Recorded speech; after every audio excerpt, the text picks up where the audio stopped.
चंदनपुर गांव। घर में शादी का माहौल था और दुल्हन अपने कमरे में घूंघट काढ़े बैठी हुई थी। दूल्हे के आने का इंतजार कर रही थी। दूल्हे की माँ माधवी अपने अंधेरे कमरे में काले कपड़े पहने हुए बैठी थी और कुछ मंत्र पढ़ रही थी। ब्रह्म राक्षस आ जाओ, दुल्हन तैयार है, आ जाओ।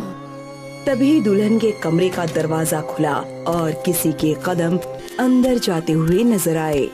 मेरी प्यारी दुल्हन कैसी हो?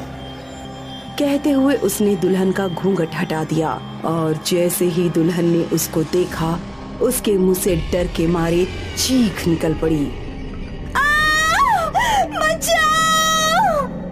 उसके हाथों पर बड़े बड़े बाल थे और चेहरा भी भेड़िए के जैसा खौफनाक था, जिसके लंबे लंबे दांत होठों के बाहर निकलते नजर आ रहे थे। वो जोर जोर से हंसते हुए दुल्हन पर झपट पड़ा। दुल्हन की चीख कमरे के बाहर तक सुनाई दी और सब कुछ शांत हो गया। लगता है ब्रह्म राक्षस को दुल्हन पसंद आई।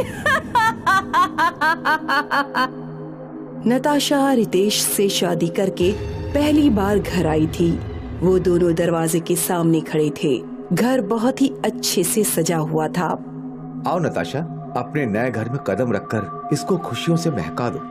तभी घर का दरवाजा खुला और सामने माधवी खड़ी हुई नजर आई।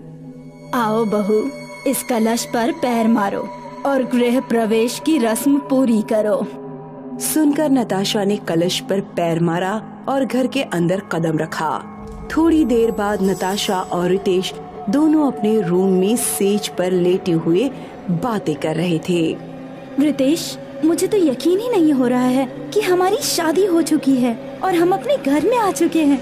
सब कितनी जल्दी हो गया ना। तो अच्छा ही हुआ ना जान। वैसे भी जब प्यार हो जाए तो शादी करने में देरी नहीं करनी चाहिए। कहकर दोनों एक दूसरे को देखकर मुस्कुराने लगे। ओम ब्रह्म देवाय नमः। नताशा को मंत्र जाप करने की आवाज सुनाई दी, जो सुनने में माधवी की लग रही थी। रितेश, ये इतनी रात में क्या मम्मी जी पूजा कर रही हैं?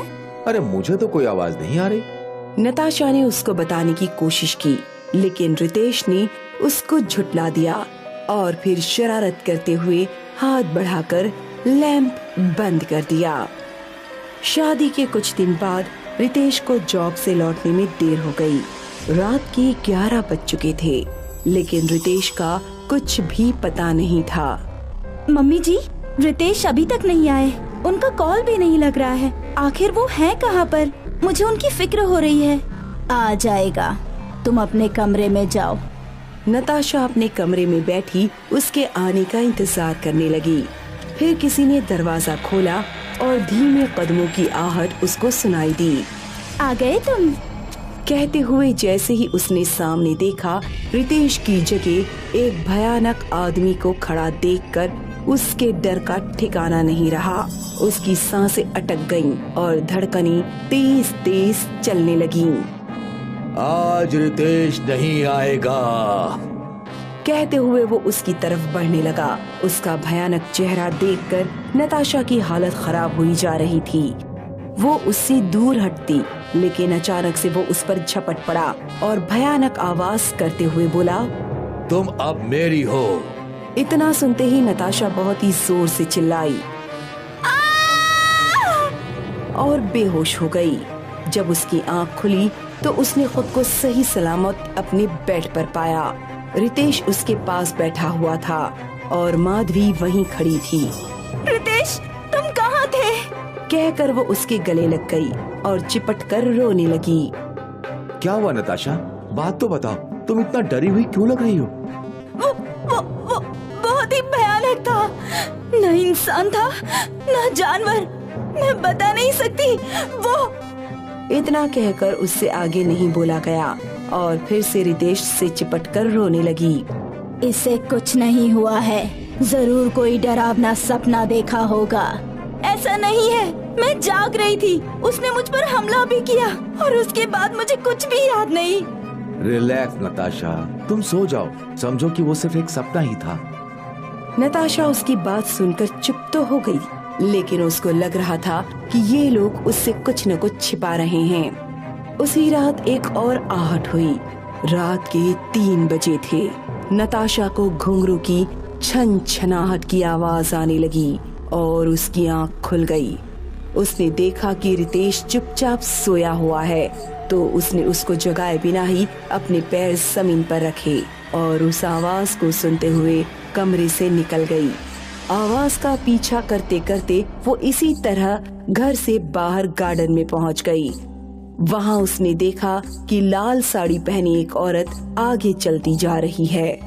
नताशा उसके पीछे पीछे काफी आगे तक निकल गई। फिर वो औरत अचानक से रुक गई और नताशा की तरफ पलटी। उसकी आंखें लाल लाल चमक रही थीं।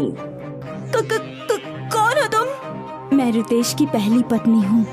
तुम यहाँ क्या कर रही हो? मेरे पास ज्यादा वक्त नहीं है, वो आ जाएगा। कौन आ जाएगा? वही राक्षस जिसने तुम पर आज हमला किया था। कौन है वो? क्या सच्चाई है उसकी? माधवी के कोई औलाद नहीं थी। खुद की औलाद पाने के लिए उसने सब कुछ किया, लेकिन तब भी उसका कोई बच्चा नहीं हुआ। इसलिए उसने अपनी ख्वाहिश पूरी करने के लिए काली दुनिया के देव ब्रह्म राक्षस की तपस्या शुरू कर दी। ब्रह्म राक्षस ने सबसे पहले उसके पति को मारा और फिर उसको एक दिन के लिए अपनी काली दुनिया में ले गया। जब वो वापस आई तो उसके कुछ महीनों बाद उसको रितेश पैदा हुआ। इसका मतलब है कि रितेश उस ब्रह्म राक्षस की औलाद है, एक शैतान की। हाँ, लेकिन सिर्फ उसके पैदा होने पर ही बात खत्म नहीं हो गई थी। ब्रह्म राक्षस ने माधवी से एक वचन लिया था कि रितेश के 18 साल के हो जाने के बाद वो अपनी 3 नई दुल्हनों को ब्रह्म राक्षस को समर्पित करेगा। उसकी पहली बीवी को ब्रह्म राक्षस ने अपना शिकार बनाया, फिर दूसरी बीवी मैं थी। मुझे भी रितेश ने पहली रात को ही ब्रह्म राक्षस के हवाले कर दिया और उसने मेरी जान ले ली। तो इसका मतलब है कि उसकी तीसरी बीवी मैं हूँ और मुझे भी वो उस राक्षस के हवाले कर देगा। हाँ, वो ऐसा ही करना चाहेंगे, लेकिन तुम्हारे पास खुद को बचाने का और उन दोनों माँ बेटों को खत्म करने का एक मौका है। प्लीज मुझे बताओ कि वो कैसे हो सकता है। तुमको वो दोनों माँ बेटे एक विधि के जरिए ब्रह्म राक्षस को समर्पित करेंगे।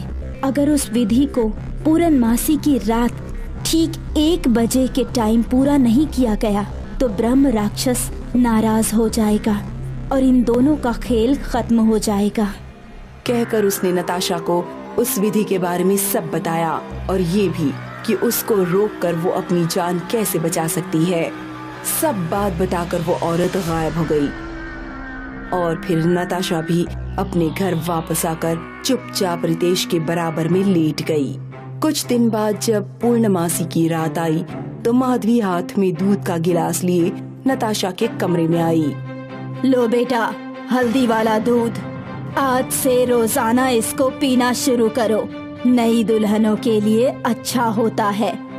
ये सुनकर नताशा समझ गई कि इसमें जरूर बेहोशी की दवाई होगी, क्योंकि आज रात ये उसकी बलि देने वाले हैं। इसलिए उसने दूध का गिलास लेकर उसको पास रख लिया। मम्मी जी, मैं थोड़ा ठंडा होने देती हूँ, फिर इसे पी लूंगी। ओके? ये सुनकर माधवी कमरे से चली गई और नताशा ने उसके जाते ही दूध खिड़की से बाहर फेंककर खाली गिलास टेबल पर रख दिया। अब नताशा आंखें बंद किए सोने का नाटक करने लगी। दोनों माँ बेटों ने अपना काम शुरू किया।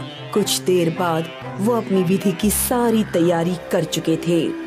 माधवी और रितेश मंत्र पढ़े जा रहे थे और अब 1 बजने में 1 ही मिनट बाकी था।